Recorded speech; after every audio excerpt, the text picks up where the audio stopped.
சத்தியவசன நேயர்கள் அனைவருக்கும் அன்பான வாழ்த்துக்கள். நாங்கள் விசேடமாக 2025 ஆண்டிலே கிறிஸ்து பிறப்பின் காலத்திலே நாங்கள் இருக்கின்றோம். இந்த கிறிஸ்து பிறப்பின் காலம் என்பது எங்களுக்கு ஒரு விசேஷித்த காலமாக இருக்கின்றது. ஏனென்றால் நான் ஒரு சிந்தனையிலே குறிப்பிட்டிருந்தேன், நாங்கள் எங்களுடைய இரட்சகர் 2000 வருடங்களுக்கு முதல் இந்த உலகத்தின் இரட்சிப்புக்காக பிறந்தார். அவர் இன்னும் எங்களுடைய இரட்சிப்புக்காக எங்களோடு பயணிக்கிறார் என்ற ஒரு சிந்தனையை நான் ஒரு முறை உங்கள் மையத்திலே வைத்திருந்தேன். அதனை சற்று ஞாபகப்படுத்தி கொண்டு இயேசு இந்த உலகத்திலே பிறந்த காலத்தை நாங்கள் நினைவு கூறுகின்ற பொழுது இன்னும் ஒரு முக்கியமான சம்பவத்தை நாங்கள் வேதாகமத்திலே பார்க்கின்றோம்.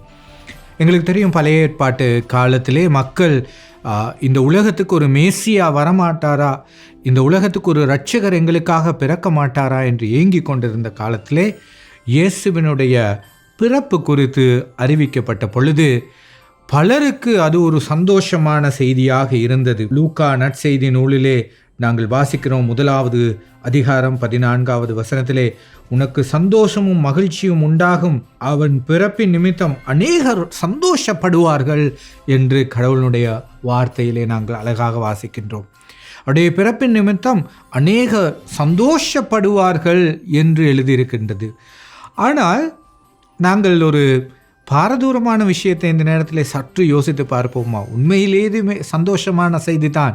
நாங்கள் கிறிஸ்து பிறப்பை கொண்டாடுகின்ற பொழுது 25ஆம் திகதி வருகின்ற பொழுது எங்களுக்கு மிகவும் சந்தோஷமான காலமாக இருக்கும்.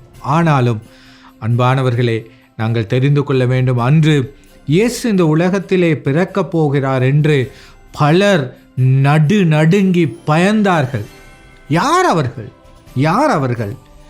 அவ்வாறானவர்கள் இன்றும் இந்த 2025ஆம் ஆண்டும் இந்த காலகட்டத்திலும் இருக்கக்கூடும்.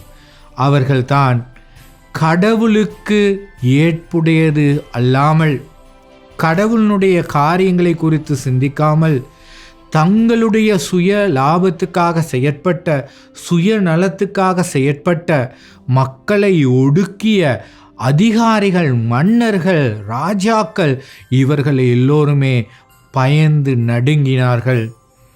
அவர்கள் என்ன செய்தார்கள்? இயேசுவினுடைய பிறப்பு சம்பவிக்க போகின்றது என்று ஆங்காங்கே கேள்விப்படுகின்ற பொழுதே ஒரு பெரிய கட்டளையை பிறப்பித்து, இந்த பிள்ளை யார் என்று கூட தெரியாது, எப்படி பிறக்கப் போகிறார், இயேசு இந்த உலகத்தில் எப்படி பிறக்கப் போகிறார் என்று கூட தெரியாமல் ஒரு சமூகத்தையே இல்லாமாக்குகின்ற நிலைக்கு இவர்கள் தள்ளப்படுகின்றார்கள். அதுதான் தீவினையின் அடையாளம்.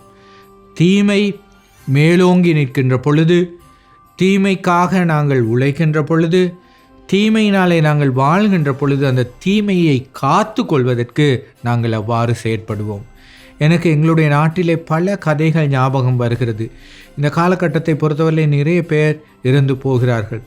எங்களுக்கு தெரியும், அவர்களுடைய பின்னணிகளை நாங்கள் வாசிக்கின்ற பொழுது பலவிதமான பிரச்சனைக்குள்ளாக அவர்கள் இருக்கிறார்கள். ஒருவர் மற்றவரை காட்டி கொடுத்து விடுவாரா? அவர் இன்னொருவரை காட்டி கொடுத்து விடுவாரா? ஏன் நாட்டிலே வசிக்க முடியாத அளவுக்கு கூட தூர இடங்களுக்கு தப்பி சென்றும் ஒளிந்து கொண்டும் வாழ்கிறார்கள். ஏன்? தீமையினாலே வாழ்கின்ற பொழுது அவர்களுக்கு சந்தோஷப்பட முடியாது, நிம்மதியாக இருக்க முடியாது. இன்னொருவர் காட்டி கொடுத்து விடுவாரோ என்ற பயம் அச்சுறுத்தி கொண்டே இருக்கும்.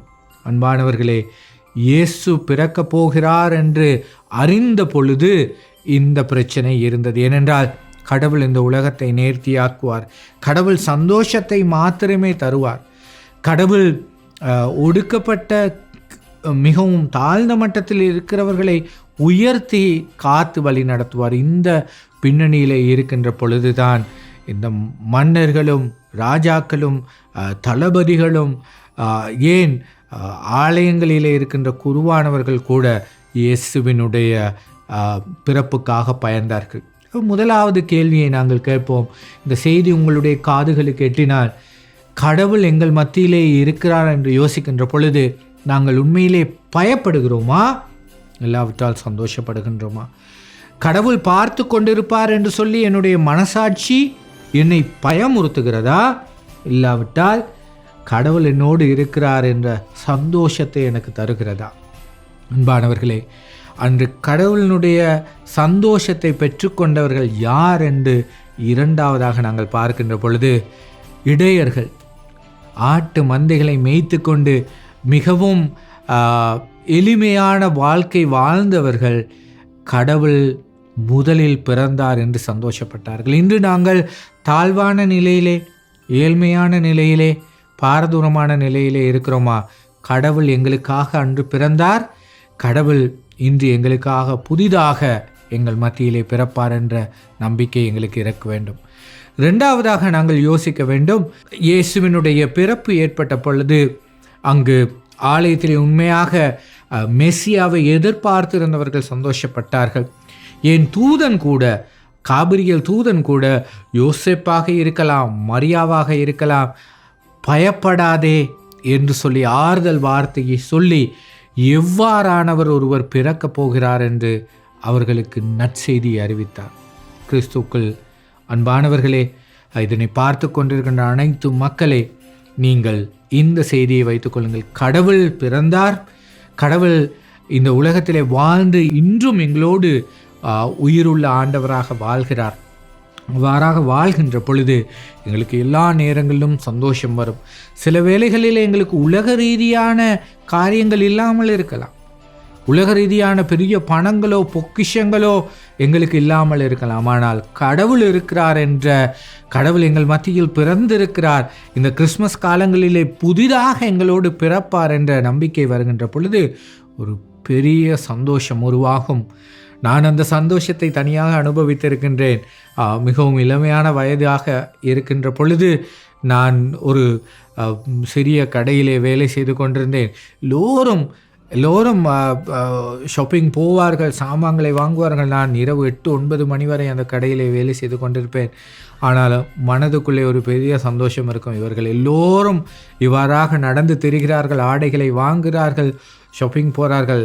எல்லாவற்றுக்கும் காரணம் என் ஆண்டவர் இயேசு தானே என்று நான் சந்தோஷப்பட்டு நான் என்னுடைய புஷ் பைக்கை எடுத்துக்கொண்டு வீட்டுக்கு போகின்ற பொழுது இரவாகி நான் சிந்தித்து கொண்டே போவேன். அது ரொம்ப வாலிப காலத்தில்.